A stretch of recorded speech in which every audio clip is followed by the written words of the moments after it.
Assalamualaikum warahmatullahi wabarakatuh. Apa kabar kawan-kawan semua? Kembali lagi dengan saya, Rudi, dalam channel kesayangan kita. Kali ini kita akan membahas mengenai bahasa secara umum, dan lebih khususnya lagi bahasa Indonesia, bahasa pemersatu, bahasa nasional. Nah, bahasa ini kan sebenarnya adalah lambang, ya.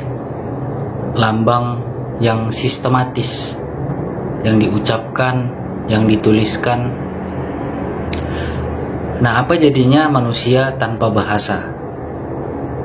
Jika tidak ada bahasa, bagaimana kita akan berinteraksi dengan orang lain? Bagaimana kita akan menyampaikan pesan?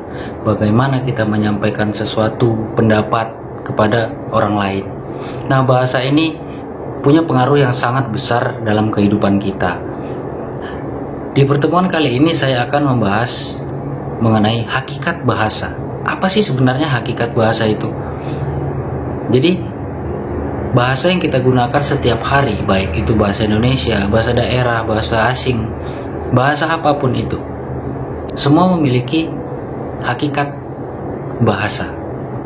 Jadi bahasa yang kita gunakan ini bukan sembarangan simbol-simbol yang tidak punya arti.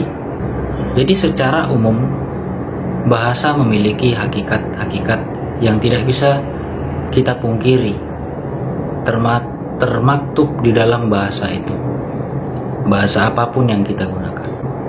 Yang pertama, hakikat bahasa itu adalah konvensional. Konvensional artinya apa? Konvensional itu adalah kesepakatan. Ya, ini hakikat yang pertama. Jadi kesepakatan di sini artinya bukan disepakati secara sengaja. Artinya masyarakat pengguna bahasa berkumpul dalam suatu ruang, dalam suatu tempat, kemudian menyepakati penggunaan bahasa yang akan digunakan oleh masyarakat tersebut. Bukan begitu maksudnya. Tapi konvensional di sini adalah kesepakatan yang secara tidak sengaja, yang secara mengalir begitu saja, tanpa disadari masyarakat sudah menyepakati ketentuan-ketentuan yang ada di dalam bahasa yang akan digunakan oleh mereka. Jadi kesepakatan di sini bukan kesepakatan yang disengaja, tetapi kesepakatan yang mengalir secara alamiah sesuai dengan kebutuhan bahasa yang digunakan pada masyarakat bahasa tertentu. Sebagai contoh, ya, alat yang digunakan untuk menulis di atas kertas itu dikatakan pulpen atau pena. Nah, masyarakat Indonesia menyepakati bahwa alat tulis yang digunakan di atas kertas yang berisi tinta itu dinamakan pulpen atau pena, tanpa mereka sadari bahwa mereka sepakat bahwa alat yang digunakan untuk menulis berisi tinta itu dikatakan pulpen, itu disebut pulpen. Sementara alat yang digunakan untuk menulis di atas papan itu dinamakan spidol. Nah, jadi itu contoh kecil kesepakatan-kesepakatan yang ada di dalam masyarakat pengguna bahasa. Jadi kesepakatan ini bukan kesepakatan yang dibuat disengaja, tapi kesepakatan yang hadir, yang timbul secara alami. Nah, ini hakikat yang pertama, adanya konvensi atau kesepakatan dalam masyarakat pengguna bahasa. Nah, yang kedua, bahasa itu arbitrer. Arbitrer artinya mana suka. Ya, konsep mana suka di sini bukan berarti kita berbahasa sesuka hati. Apa yang mau kita ucapkan, kita tidak memandang siapa lawan bicara, bukan seperti itu. Artinya mana suka di sini kita menyimbolkan suatu benda itu dengan kata-kata, dengan bahasa itu kita sebutkan secara arbitrer atau mana suka. Contoh spidol tadi, ya. Kenapa namanya spidol? Apa kaitan antara spidol dengan kata spidol itu sendiri. Kenapa hewan yang berwarna hitam putih, belang hitam putih itu dinamakan zebra? Nah, di sini konsep manasuka, arbitrer itu tadi. Jadi tidak ada keterkaitan antara nama yang diberikan kepada suatu benda. Jadi kita menyebutkan manasuka. Nah, itu hakikat yang kedua. Jadi kadang di sini banyak ya pelajar atau mahasiswa yang mengetahui hakikat bahasa ini ya, khususnya mahasiswa yang mempelajari bahasa. Masih ada mahasiswa yang salah ya, salah konsep gitu terhadap arbitrer ini tadi ya. Manasuka di situ bukan berarti kita berbahasa, berbicara sesuka hati, tidak seperti itu. Tapi artinya kita menyebutkan suatu benda dengan bahasa tertentu, dan bahasa yang kita gunakan untuk mewakili benda itu tadi tidak ada keterkaitan. Nah, kenapa sih namanya hewan yang berbadan besar, ada belalainya, ada gadingnya, itu disebut gajah? Apa kaitan antara kata gajah dengan benda yang diwakili itu tadi? Nah, ini yang dimaksud dengan arbitrer atau manasuka. Nah, kemudian hakikat yang selanjutnya, bahasa itu unik. Kenapa dikatakan unik? Ya, bahasa itu bisa dibolak-balik. Nah, dengan adanya kesepakatan tadi, pembolak-balikan bahasa itu tadi memunculkan makna baru atau arti baru. Contoh pada kata ubi. Ubi bisa menjadi ibu dengan 3 fonem saja. Fonem I, fonem B, fonem U. Nah, 3 fonem ini ketika kita balik bisa menjadi ibu, bisa menjadi ubi, bisa menjadi bui. Nah, ini yang dikatakan unik. Begitu. Kemudian pada kata marah bisa kita balik menjadi ramah. Gitu. Nah, jadi di sini yang dimaksud dengan bahasa itu unik.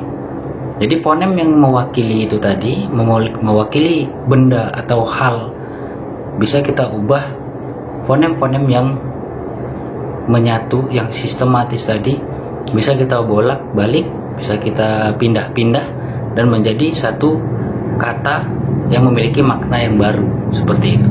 Nah, di sini yang dimaksud dengan bahasa itu unik. Bisa diputar-putar, bisa dibalik-balik dan memiliki makna yang baru, seperti itu. Tapi tetap dalam kesepakatan penggunaan bahasa dalam masyarakat bahasa tertentu itu tadi. Nah, kemudian hakikat bahasa yang keempat, yang selanjutnya, bahasa itu sistematis. Nah, sistematis bagaimana? Ini ada kaitannya dengan bahasa yang sifatnya unik tadi. Ketika bahasa itu kita balik-balik tapi tidak sistematis, maka tidak memunculkan makna baru. Gitu. Makna yang ada dalam bahasa tertentu. Seperti itu.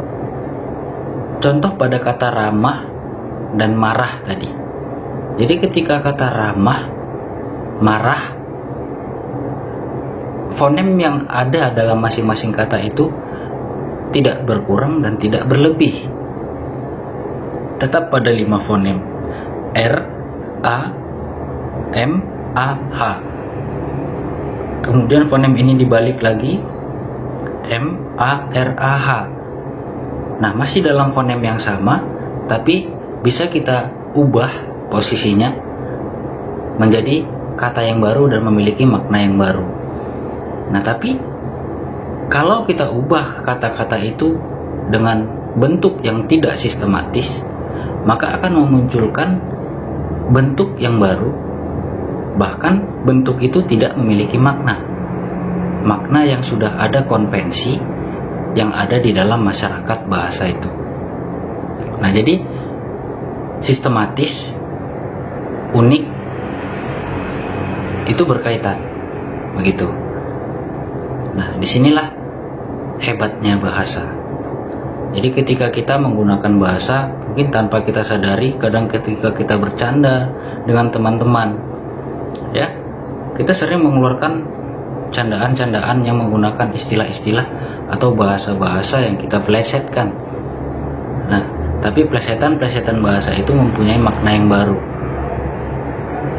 Seperti itu. Nah, jadi hakikat-hakikat bahasa yang disampaikan tadi itu semua memiliki keterkaitan yang erat. Jadi antara hakikat yang satu dengan hakikat yang lainnya ini memiliki kaitan yang tidak bisa dilepaskan, karena masing-masing hakikat saling berkait, saling mengikat, tidak bisa dilepas. Seperti itu.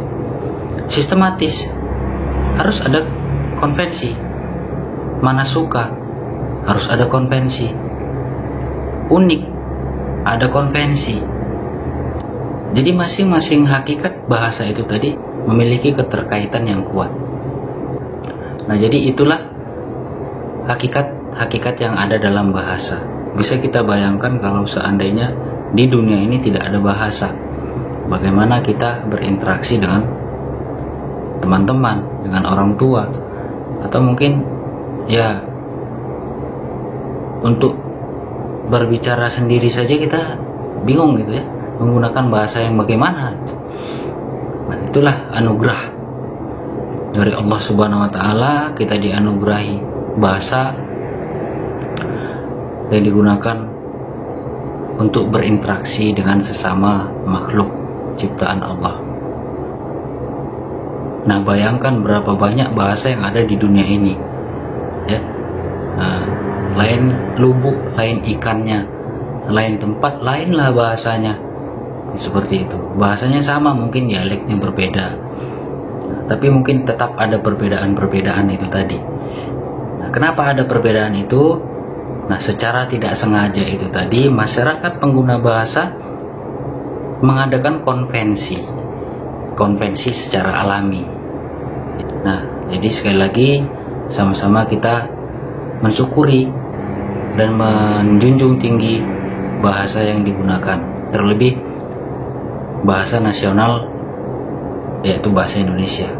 Bayangkan kalau negara Republik Indonesia ini tidak ada yang namanya bahasa nasional atau bahasa persatuan, maka ya tidak ada mungkin Indonesia, seperti itu ya.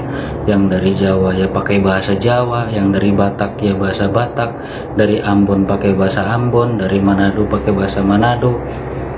Jadi masing-masing ketika bertemu ya dengan bahasanya masing-masing. Nah, bagaimana kita mau menyatukan suatu bangsa, tapi dalam bahasa kita tidak bersatu? Seperti itu. Bagaimana kita mau berkomunikasi dalam menyatukan diri, sementara komunikasi yang kita gunakan adalah komunikasi yang tidak komunikatif. Nah, jadi seperti itu.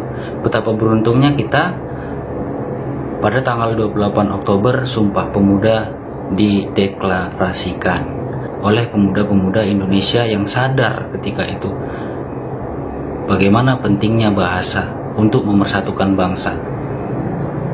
Kita tinggal melanjutkan perjuangan-perjuangan pemuda itu. Mari sama-sama kita junjung tinggi sesuai dengan apa yang ada di dalam Sumpah Pemuda. Mari sama-sama kita junjung tinggi bahasa persatuan, bahasa Indonesia. Walaupun kita dari Jawa, walaupun kita dari Batak, walaupun kita dari Papua, sama-sama kita junjung bahasa Indonesia. Karena dengan bahasa kita bisa bersatu. Dengan bahasa kita bisa memunculkan jati diri bangsa. Salam hormat dari saya. Salam Indonesia. Assalamualaikum warahmatullahi wabarakatuh.